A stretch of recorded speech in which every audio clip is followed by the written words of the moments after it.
بالله من الشيطان الرجيم.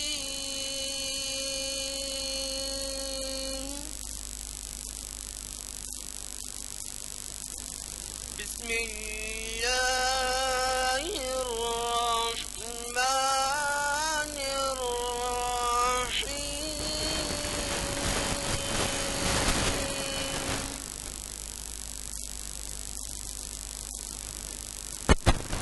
والسماء بنيناها بأيد وإنا لموسعون.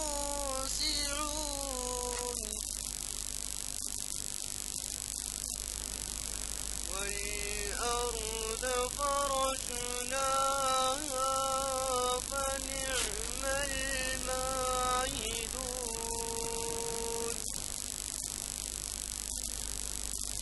ومن كل شيء خلقنا زوجين لعلكم تذكرون.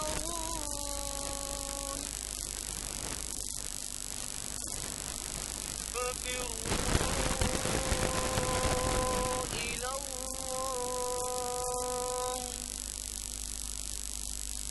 إني لكم منه نظير مبين.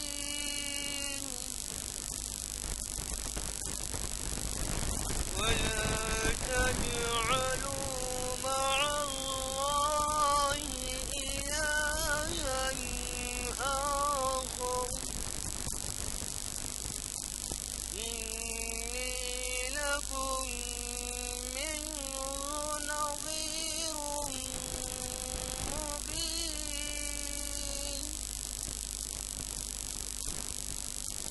كذلك ما أتى الذين من قبلهم من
ابھی جیسے کہ اعلان کیا جا چکا ہے، آج ہماری تاریخ اسلام کی 677ویں نشست ہوتی ہے۔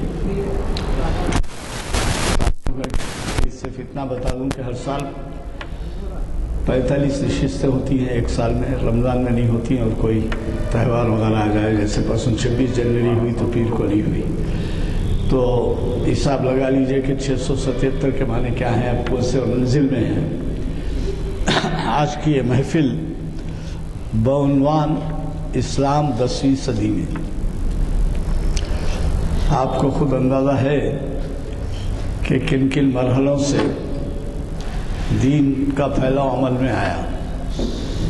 ہمارے آج کے مقرر صاحب جناب محمد ضیاء الدین نیّر صاحب آپ کے جانے پہچانے مقرر ہیں اور اسلامک اسٹڈیز سے بہت گہرا تعلق رکھتے ہیں۔ آج یعنی بروز ہفتہ بتاریخ 31 جنوری بعد نماز عصر کے مطابق 10 ربیع الثانی 1436 ہجری یہ محفل جامع مسجد عالیہ کے کانفرنس ہال میں منعقد ہو رہی ہے، اور اس کے علاوہ بھی ایک آپ کو اور اعلان ہے جو شاید بعد میں وقت ملے نہ ملے، پہلے ہی کر دیتا ہوں میں اعلان۔ آپ ہی کے مخاطب جناب مستر مجاز صاحب، جن کا میں نے پہلے بھی ذکر کیا ہے، علامہ اقبال کے جن کو شاعر اسلام کہا گیا ہے، ان کے فارسی کلام کا ترجمہ انہوں نے کیا ہے اور ایک بین الاقوامی ایوارڈ پایا ہے۔ وہ بین الاقوامی ایوارڈ نیو دہلی میں واقع غالب اکیڈمی کی طرف سے دیا جاتا ہے اور بہت ہی غیر معمولی کارنامے پر دیا جاتا ہے۔ میں تفصیل میں نہیں جاتا کیسے کیسے نامور لوگ اس میں ایوارڈ عطا کیا گیا ان کو، صرف اتنا بتاتا ہوں کہ اس سال غالب ایوارڈ آپ ہی کے جانے پہچانے مقرر مستر مجاز صاحب کو اس خطاب سے نوازا گیا ہے۔ وہ دہلی جا کے خطاب بھی پا کے جو کچھ ان کا گرانٹ تھا، عطیہ تھا، وہ بھی حاصل کیے اور اب وہ واپس آ چکے ہیں۔ ہم نے یہ سوچا کہ ان کے اعزاز میں کچھ نہ کچھ تہنیت کا موقع نکالا جائے، چنانچہ پیر کے دن یعنی کل نہیں پرسوں 6:30 بجے مغرب، 6:15 بجے مغرب اور 6:30 بجے ضیافت، اور اس کے بعد جو ہے ان کے ساتھ ایک شام، عنوان اس کا خود ایسا ہے کہ مستر مجاز کے نام ایک شام مستر مجاز کے نام، کچھ اس طرح سے اردو ہال میں ہے۔ آپ لوگ اگر 6:15 بجے تشریف لائیں تو نماز میں بھی شرکت۔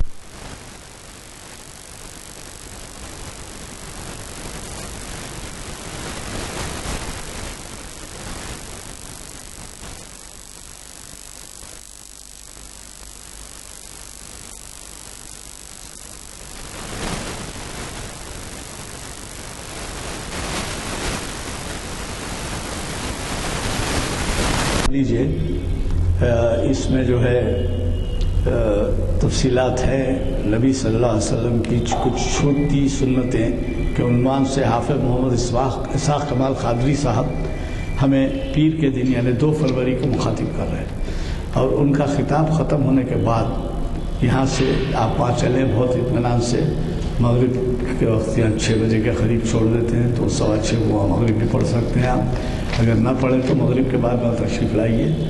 تو اس کے بعد جو ہے مثنوی، علامہ اقبال کے کلام میں ایک مثنوی ہے جس کا عنوان ہے مسافر، اور وہ جناب مستر مجاز صاحب ہی اگلے 4 شنبے کو یعنی آنے والے 4 شنبے کو مخاطب کریں گے، اس میں بھی شرکت کرنا نہ بھولیے۔ میں دعوت خطاب دیتا ہوں ضیاء الدین جناب محمد ضیاء الدین نیّر صاحب سے، جو آج ہمیں اپنے خطاب سے استفادے کا موقع دے رہے ہیں۔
اب کوئی اس کو پیگ بنا کے پیتا ہے، کوئی جام بنا کر پیتا ہے، اس کے لحاظ سے جو ہے اس کی اہمیت ہے. تو اسی طرح صدی جو ہے خود سے بری نہیں ہوگی، خود سے اچھی نہیں ہوگی کوئی ساتھ، بلکہ ہمارے عمل کے ذریعے اس کو اچھا یا برا بنا سکتے ہیں. اسی لیے مشہور شعر اقبال کا، عمل سے زندگی بنتی ہے جنت بھی جہنم بھی، یہ خاک کی اپنی فطرت میں نہ نوری ہے نہ ناری ہے. تو 10ویں صدی، 11ویں صدی، اب آنے والی صدی، آنے والے حالات کیسے ہوں گے، ہمارے عمل پر اس کا انحصار ہے. ہم چاہے تو اس کو اچھی بنا سکتے ہیں یا خراب بھی بنا.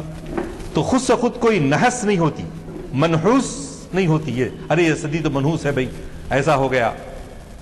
اب جو نئی صدی شروع ہوئی اس کے آغاز میں ہی آپ کے 9/11 کا واقعہ ہو گیا.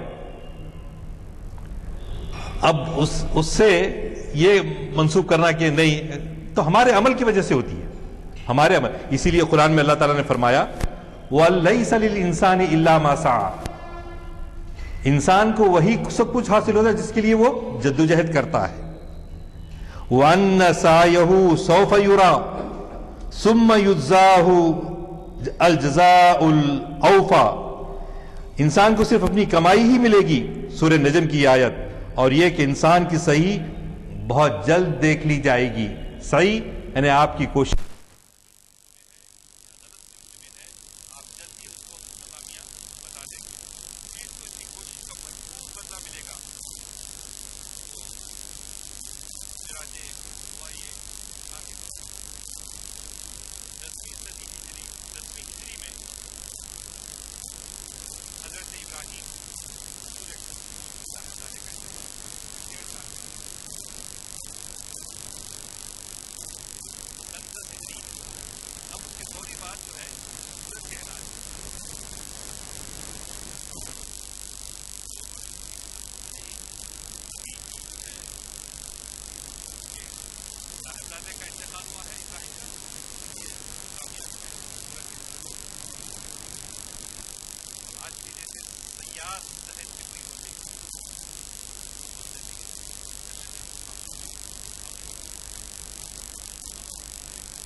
ہوتا ہے سعد بن ابی وقاص رضی اللہ عنہ.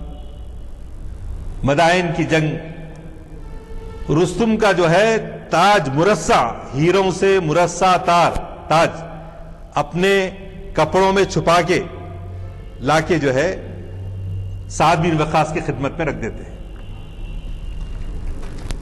تو سعد بن وقاص آدمی کو نیچے سے اوپر سے دیکھے، ارے یہ تو اتنا قیمتی ہار لے کے کہیں فرار ہو سکتا تھا، کہیں جنگل میں چلا جا سکتا تھا، کوئی اس کو پوچھنے والا تھا نہیں، لا کر دے رہا کیوں؟ تو انہوں نے حضرت سعد بن وقاص نے اس کا نام پوچھا، آخر تمہارا نام کیا ہے؟ تو اس نے، وہ این سی سی میں ہوتا دیکھیے اباؤٹ ٹرن، بالکل پلٹ گیا، پلٹ کے کہنے لگا کہ آپ میرا نام پوچھتے ہیں، میں جس کی رضا کے لیے یہ کام کیا ہوں وہ میرا نام جانتا ہے.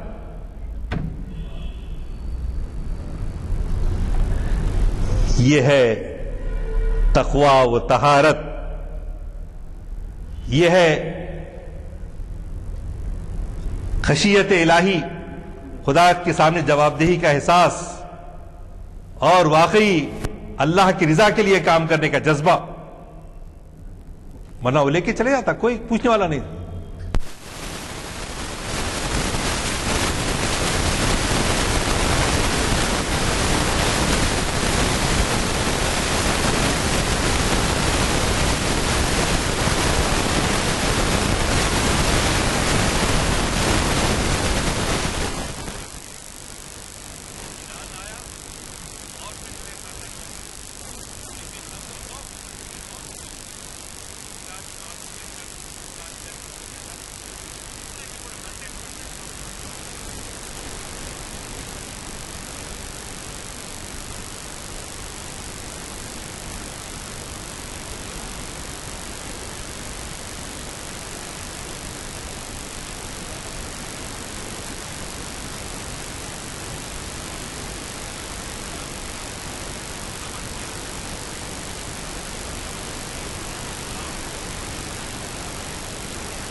خاتمہ کیسے ہوا وہی بتائے. اگر میرا ایمان پر خاتمہ ہوتا ہے تو میں یہ غصے سے لیتا ہوں. اگر میرا ایمان پہ خاتمہ نہیں ہوتا تو یہ غصے سے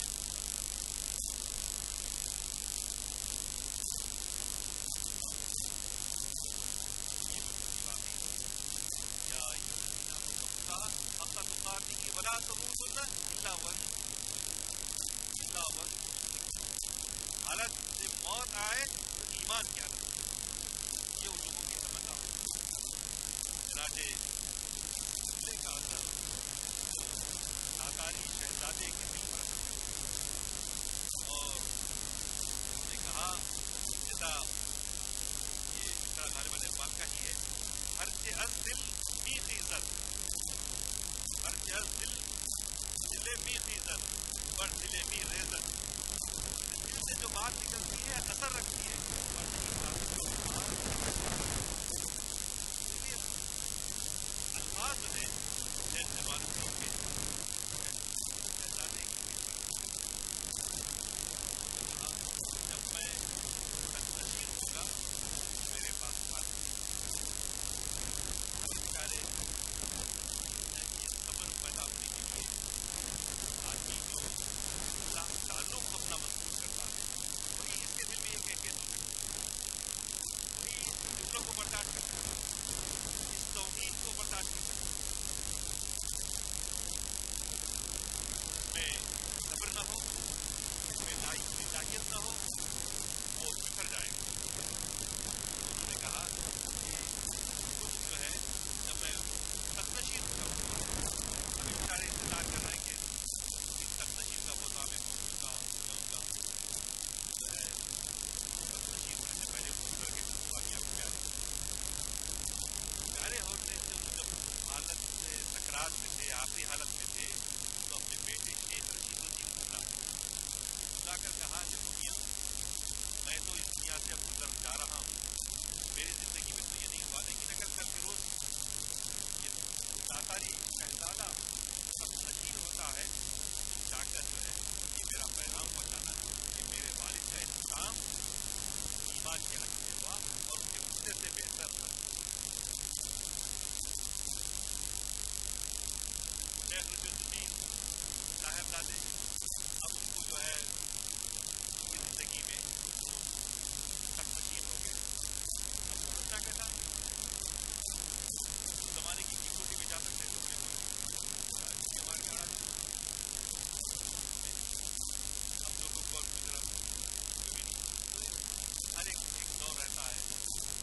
آج ہم جو ہے گورنر ہاؤس میں نہیں جا سکتے پھر بھی ان کا واسطہ لے کے کوئی آئی اے ایس آفیسر ہے وہاں یہ ہے وہ ہے. بہرحال شیخ رشید الدین محل میں جانے کے لیے کوشش کر رہے تھے ان کو موقع نہیں دیا. صبح میں محل کے قریب سزا دینا یہ انداز نئے اب وہ وقت پہ آرام کرنے والے رات میں جاگنے والے کیا ایک وقت پکار رہا ہے کہ آواز ہے جو روزانہ سن رہا ہوں سیکورٹی کے لوگوں سے پوچھا ہے ایک قلندر سا آدمی ہے فقیر آدمی ہے اچھا لے کر آؤں کونے کو حاضر کر دیا. شیخ رشید الدین نے اپنے والد کا قصہ سنایا جو ان کے ساتھ پیش آیا تھا.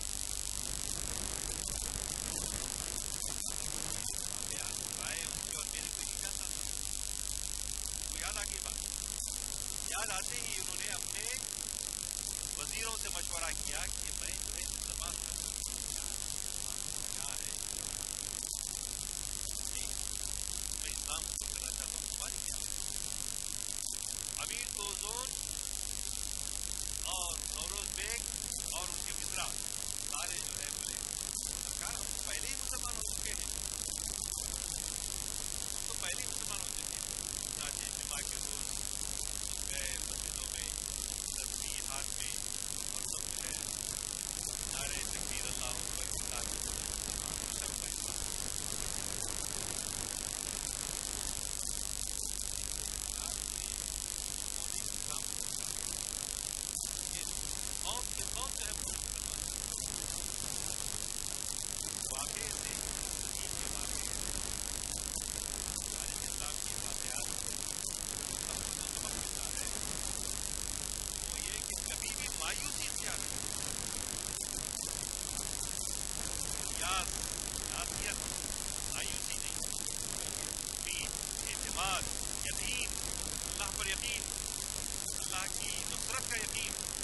اللہ کی نصرت بدر کے میدان وحد کے میدان میں نہیں ہوئی، صرف غزوہ حنین میں نہیں ختم ہوئی، اللہ کی نصرت آج بھی آ سکتی ہے، بشرطے کہ ہمارے دل میں وہ ایمان ہو، وہ کیفیت ہو، اور اللہ کی اور اللہ کی نعمتیں اور پوری تاریخ قافلہ حجاز میں ایک حسین بھی نہیں، اور نہایت تابدار کے سوئے دل کا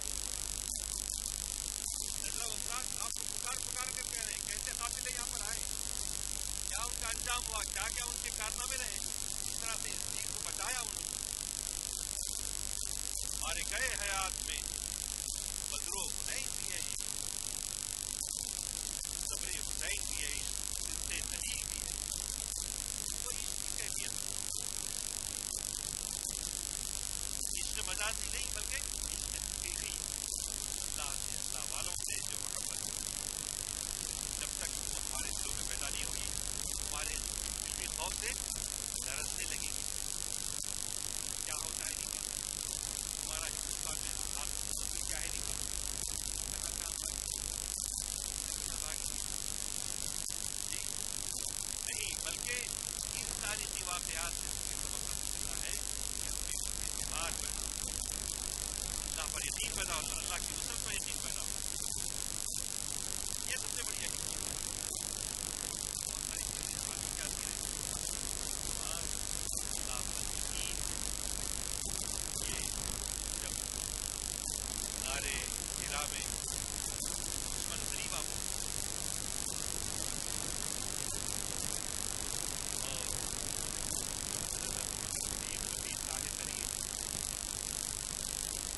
گھبرا گئے کہ کہیں میرے دشمن کو دیکھ نہ لیں، تو حضور اکرم صلی اللہ علیہ وسلم جس وہاں جو بہوے خواب تھے سو رہے تھے ایک دم بیدار ہو گئے، ہمارے جیسے کہ سب میں پریشان کیوں ہوں،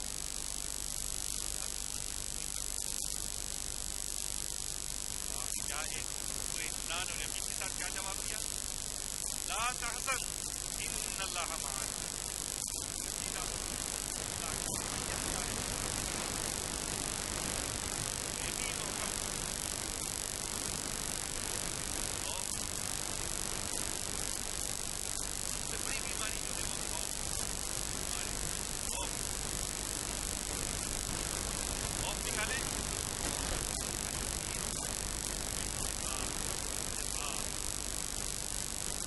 یہ فلاں ملنے کا نہیں، یہ فلاں مسئلہ ہے، پھر ہم چیزیں جو ایک اللہ میں یقین رکھتا ہے، جو محمد صلی اللہ علیہ وسلم کو اپنا اور اپنے قبلہ کا ایک رخ دیکھتا ہے اور مسلمان کا ذبیحہ کھاتا ہے،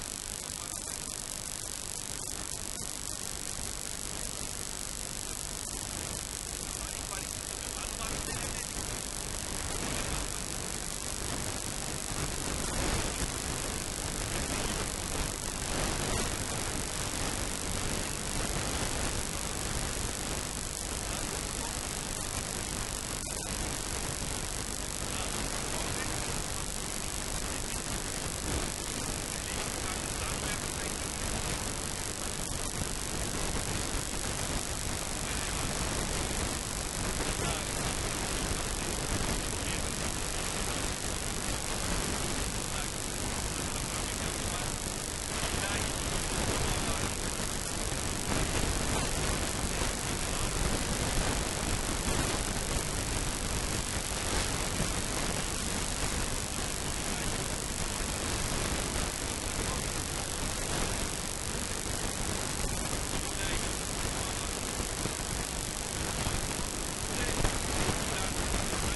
لیے تھا، ایک خاص علاقے کے لیے تھا.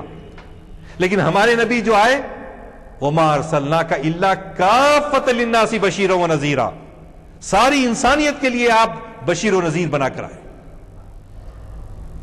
اب آپ کے بعد ہمارا ایمان بھی ہے خاتم النبیین، آپ کے بعد کوئی نبی بھی نہیں ہے. تو بلا شبہ یہاں ہندوستان میں بھی نبی آئے ہوں گے اللہ کے، لیکن مرور زمانہ سے اور اللہ کی مشیت نہیں تھی کہ ان کے ناموں کو باقی رکھا جاتا. اس لیے قرآن میں 25 انبیاء کے نام آئے، اور اس سے زیادہ انبیاء کے نام ہم کو نہیں معلوم. لیکن یہ ہو سکتا ہے کہ وہ نبی رہے ہوں، ایک زمانے میں رہے ہوں. مولانا مناظر احمد گیلانی رحمۃ اللہ علیہ یہاں عثمان یونیورسٹی میں شاید صاحب نے دیکھا ہو ان کو، آپ رسالہ شعبہ دینیات کے جو پروفیسر تھے، تو انہوں نے اپنی تحقیق میں لکھا، النبی الخاتم میں لکھا کہ ہو سکتا ہے گوتم بدھ بھی اللہ کے نبیوں میں سے ایک نبی رہا ہو. کیوں؟ اس لیے کہ قرآن میں ایک ذوالکفل آیا، اور اپنے ہندی میں کیا بولتے ہیں، کپل وستو، کفل سے کپل کا جو ہے دونوں موازنہ کرتے، امکانات. یقین ایمان لانا ضروری نہیں ہے ان کے اوپر، امکانات ہے. اور پھر یہ کہا کہ ان کی بھی تعلیمات وحدانیت کی تعلیم تھی، ایک خدا کی تعلیم تھی. چنانچہ جب ان کا انتقال ہو رہا تھا، ان کا شاگرد نندا ان کے قریب بیٹھا ہوا تھا. یہ اس زمانے کی اشوک کی لاٹ جو ملی ہے اس میں تحقیق سے یہ پتا چلا ہے. تو نندا نے اپنے بدھا سے پوچھا، بدھا آپ تو جا رہے ہیں، اس دنیا کا کیا ہوگا، پھر کون اس کو ہدایت دے گا؟ تو انہوں نے کہا، میں جانے ہی کے لیے آیا تھا، اس لیے جا رہا ہوں. اب آنے والا آنے کو ہے، وہ آئے گا اور ہمیشہ کے لیے آئے گا، اور جس کا نام تیریا ہوگا. تیریا مانے رحمت والا. تو گیا، انہوں نے بھی رحمت للعالمین صلی اللہ علیہ وسلم کے آنے کی بشارت دی. حضرت عیسیٰ علیہ السلام نے بشارت دی. تو جس طرح سے آپ کے مغربی نقیب عیسیٰ علیہ السلام بن کر آئے، مشرقی نقیب ہو سکتا ہے کہ بدھا بھی رہے ہوں. تو صرف یہ تحقیق بتانے کا مقصد یہ ہے کہ ہندوستان میں بھی یقیناً یہ وید وغیرہ کی جو تعلیمات ملتی ہیں اس میں تحریفات ہوئی، اس میں بہت ساری چیزیں اپنے من سے ڈال دی گئیں. اس وجہ سے وحدانیت کی تعلیم لوگوں سے اوجھل ہو گئی، توحید کی تعلیم اوجھل ہو گئی. ہاں، جو باتیں قرآن جس کی تصدیق کرتا ہے وہ باتیں ہم ماننے کو تیار ہیں. تو لہٰذا ہندوستان میں ہم کو رہنے کے لیے ہمارے برادران وطن سے محبت کے ساتھ دین کی طرف بلائیں، اللہ کی طرف بلائیں، اور اپنے عمل کے ذریعے اپنے نرم ادعو الی سبیل ربک بالحکمت الموعظۃ الحسنہ، موعظہ حسنہ کے ساتھ، حکمت کے ساتھ، محبت کے ساتھ، سراپا محبت کے ساتھ، جیسا شیخ رشید الدین اور شیخ جمال الدین کا کردار سامنے تھا.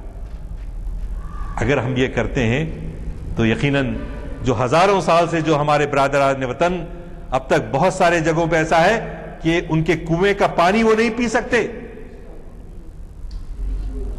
اور کئی لوگ ان کے سامنے جو ہے بھگوت گیتا نہیں پڑھ سکتے، وہ لوگ ہاتھ نہیں لگا سکتے، ورنہ پڑھیں گے تو ان کے کان میں سیسا پلا کے ڈال دیا جاتا تھا.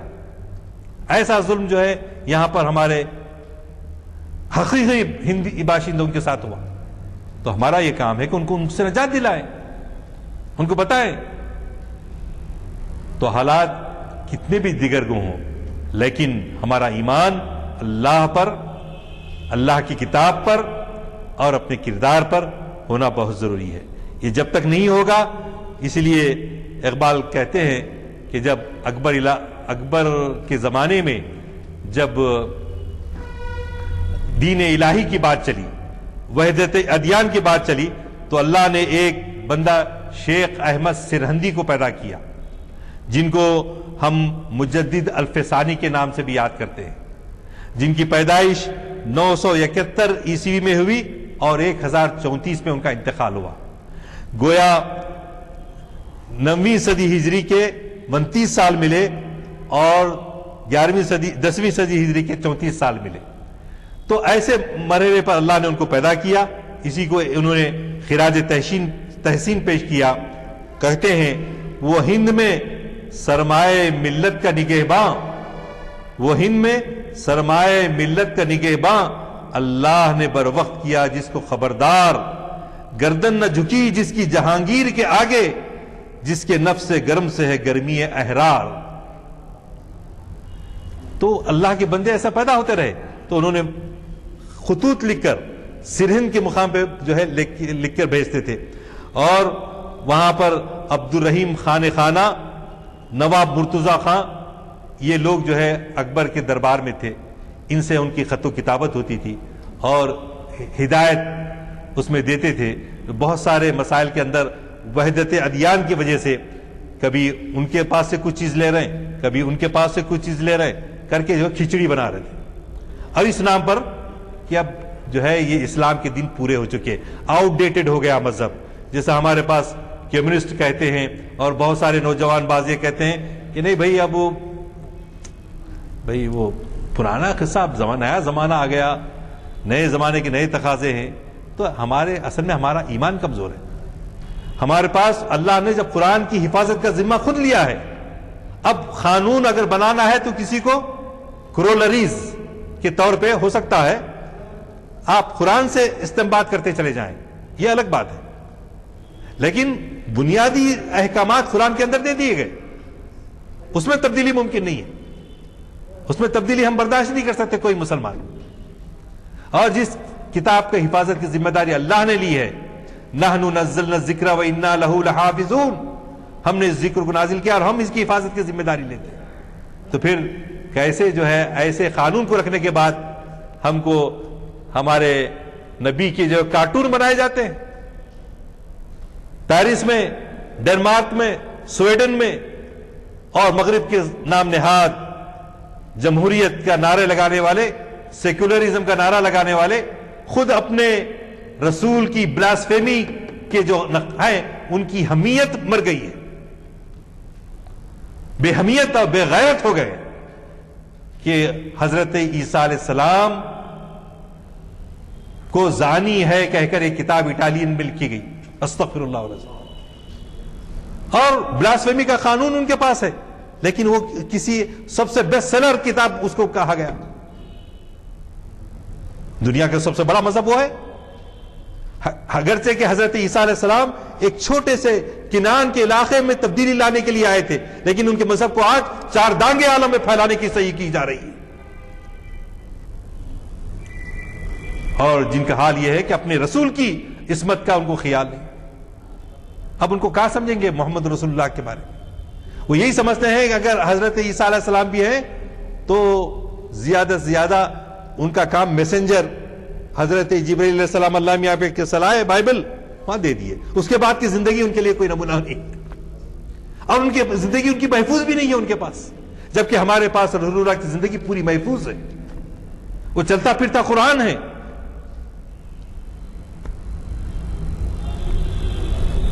یہ بڑا فرق ہے. ہم خدا نخواستہ ہمارے نبی کی عزت کے بارے میں، قرآن کے بارے میں علمی گفتگو کرنا ہے، یقیناً ہمارے پاس ہم کوئی جو ہے اس میں شکست خوردہ ہے یا ہمارے پاس کوئی کمی ہے، ایسی کوئی بات نہیں ہے. پورے اطمینان کے ساتھ ہم ان کا جواب دے سکتے ہیں. آپ تنقید کیجئے لیکن علمی انداز سے کیجئے. کسی کا تضحیک کرنا، کسی کا مذاق اڑانا، یہ ہم سے قابل قبول نہیں ہوتا. ہاں آپ علمی انداز سے گفتگو کرنا چاہتے ہیں ضرور کیجئے گا، اس کی اجازت دیتا ہے اسلام، لیکن اسلام اس بات کی اجازت نہیں دیتا کہ آپ ہمارے پیغمبر کا مذاق اڑائیں. اسی لیے علامہ خمینی علیہ الرحمہ نے سلمان رشدی کے خلاف فتویٰ جاری کیا. اس کا مطلب یہ نہیں ہے کہ ہم ہندوستان میں رہتے ہیں تو ہندوستان کا قانون ہے، ہمارے کوئی نوجوان صاحب اٹھ کے کھڑے ہوئے میں جا کے آج اس کی خبر لیتا ہوں، لے کے قتل کرنے چلے جائے. قانون کو ہاتھ میں مت لیجیے، لیکن ہو یہ کہ قانون کے لیے ہم احتجاج تو کر سکتے ہیں. ہم یہ تو کہہ سکتے ہیں کہ بھئی یہ ہمارے رسول کی شان میں گستاخی ہو رہی ہے، آؤ ہوش میں آؤ. آپ اپنے آپ کو متمدن دنیا کہتے ہیں، مغرب والے سیویلائزڈ ورلڈ کہتے ہیں، یہ تمہاری سیویلائزیشن ہے؟ تو عزیزان گرامی، رسول اللہ صلی اللہ علیہ وسلم کے زمانے کے ایک دو واقعات سناتے ہوئے میں اپنی گفتگو ختم کروں گا کہ غزوہ بدر میں آپ کو معلوم ہے کہ 72 لوگ قتل ہوئے اور 72 لوگ گرفتار ہوئے اور 14 لوگ مسلمانوں میں سے شہید ہوئے۔ جو گرفتار ہو کے آئے، ان گرفتار ہو کے آنے والوں میں ایک کا نام سہیل بن عمرو تھا۔ آتے ساتھی جب حضرت عمر فاروق رضی اللہ تعالیٰ عنہ دیکھے تو اللہ کے رسول صلی اللہ علیہ وسلم سے کہا، اے اللہ کے رسول، آپ اجازت دیں تو اس کے دونوں دانتوں کو جو میں ہے توڑوا دوں گا، کیونکہ یہ بہت بڑا خطیب ہے، اوریٹر ہے، بہت تقریریں کیا کرتا تھا اسلام کے خلاف۔ آپ جب عکاس کے میلے میں جا کے تبلیغ کرتے تھے، آپ ذوالمجاز مجاز کے میلوں میں جاتے تھے، لوگوں کو دعوت دیتے تھے، تو یہ آپ کے پیچھے پیچھے آپ کا مذاق اڑاتا تھا۔ یہ بڑا بہترین خطیب تھا، اپنی ترار گفتگو سے جو ہے لوگوں کو آپ کے خلاف بھڑکاتا تھا۔ آپ اجازت دیجئے اس کے 2 دانت توڑ دیتا ہوں تو پھر اس کی زبان جو ہے دانت کے درمیان میں آئے گی، پھر یہ کبھی تقریر نہیں کرے گا۔ تو رسول اللہ صلی اللہ علیہ وسلم نے منع فرمایا، نہیں، اجازت نہیں دی کہ اس کی خبر لی جائے، اس کے 2 دانت توڑ ڈالے جائے، منع فرمایا۔ جبکہ ایک دوسرا واقعہ کعب بن اشرف کا ہے، بہت ہی اسمارٹ آدمی، گورا گمٹا اونچا پورا ہینڈسم، بہت ہی خوبصورت، پیسے والا اس زمانے میں۔ اس کو بڑی تکلیف تھی کہ اسلام مدینے میں آ کے پھل رہا ہے، پھول رہا ہے، تو وہ سمجھتا تھا کہ بدر کے میدان میں تو مسلمانوں کو شکست ہو جائے گی، لیکن جب دیکھا کہ ان کو کامیابی ہو گئی ہے تو وہ جاتا ہے، مکے کو جاتا ہے، جا کے بھڑکاتا ہے۔ ابو جہل تو قتل ہو چکا تھا، دوسرے ان کے جانشین، ان کے بیٹے وغیرہ جو تھے، سب کو بھڑکاتا ہے، اگر تم خبر نہیں لے ہوگے محمد اور ان کے ساتھیوں کی صلی اللہ علیہ وسلم تو تم کو یہ باقی نہیں رکھیں گے۔ بہت بھڑکاتا ہے، بھڑکا کے واپس آتا ہے، آ کے حضور اکرم صلی اللہ علیہ وسلم کی شان میں ہجو لکھتا ہے، نعوذ باللہ، ہجو لکھتے لکھتے اتنی زیادتی اس نے کرنا شروع کر دی کہ خاندان نبوت پر، خواتین پر حملے کرنے لگا، تو ناقابل برداشت ہو گیا۔ تو حضور اکرم صلی اللہ علیہ وسلم نے اپنے صحابہ سے کہا، ہے تم میں سے کوئی اس کی خبر لے؟ چنانچہ ایک گروپ گیا اور اس کو ختم کر دیا۔ تو آپ نے مسرت کا اظہار کیا، اللہ کی تعریف بیان کی، حمد و ثنا کی خدا تعالیٰ کی، اور اپنے ان 5-6 جو لوگ گئے تھے قتل کرنے میں، ایک شمشیر کا جو ہے نوک جو ہے کسی کے پیر پہ لگ گئی تھی، تو آپ نے اپنے لعاب دہن سے جو ہے اس کا علاج کیا، اس کو صحت ہو گئی۔ تو آپ اندازہ لگائیے، ایک کو تو آپ نے اجازت نہیں دی اور دوسرے کو مارنے کے لیے کہا گیا، تو گویا ہم علمی تنقید کے اوپر، اچھے طریقے سے گفتگو کرنے پر، اختلاف رائے کو ہم برداشت کرنے تیار ہیں، لیکن ہم تضحیق کو جو ہے برداشت نہیں کر سکتے، اس کا انجام یہی ہوگا۔ اکرمہ بن ابو جہل، ہندا جس نے سید الشہداء حضرت امیر حمزہ رضی اللہ تعالیٰ عنہ کا کلیجہ چبایا تھا، وحشی جس نے آپ کو قتل کیا تھا وہ ہندا کے اکسانے پر۔ تو ایسے کتنے واقعات ہیں تاریخ میں بیان ہوتے ہیں، کوئی 18 واقعات ہیں اور بعض جگہ کہتے ہیں کہ 9 واقعات ہیں، کہ اگر رسول اکرم صلی اللہ علیہ وسلم نے کہا کہ فتح مکے کے روز اگر یہ کعبے کے غلاف کے پیچھے بھی جا کے چھپ جائیں تو ان کو چھوڑو مت۔ آپ جیسے رحیم کریم رحمت العالمین، جنہوں نے مکے میں فتح ہونے کے بعد حرم شریف سے، کعبے کے اندر سے 360 بت کو گرا دیا اور اعلان کیا لا تثریب علیکم اليوم، کہ جس طرح سے حضرت یوسف علیہ السلام نے اپنے بھائیوں سے کہا تھا آج کسی سے کوئی باس پرس نہیں ہوگی، ایسے شفیق، ایسے رحیم، رحمت للعالمین صلی اللہ علیہ وسلم کو تکلیف دینے والے. تو یہ وہ باتیں ہیں جن کو ہم کو سمجھنے کی ضرورت ہے، اور عملی جامہ جہاں پہنا سکتے ہیں، ہمارا اختیار میں ہے اس کو عملی جامہ پہنانا. تو بہرحال میں انشاءاللہ آئندہ بھی 10ویں صدی تک ابھی تو ہم پہنچے نہیں، بلکہ وہاں کے کارنر تک آ گئے، تو انشاءاللہ آئندہ جو ہے کریں گے کوشش. اور اس میں یہ تھا کہ شاہ ولی اللہ رحمۃ اللہ علیہ نے بھی بعد میں شاہ عبدالعزیز وغیرہ نے جی تو آج کی گفتگو کے بارے میں اگر کوئی سوال ہو یا وضاحت ہو تو جو ہے میں حاضر ہوئی. ایک دو پوائنٹس میں آپ کو مائک پر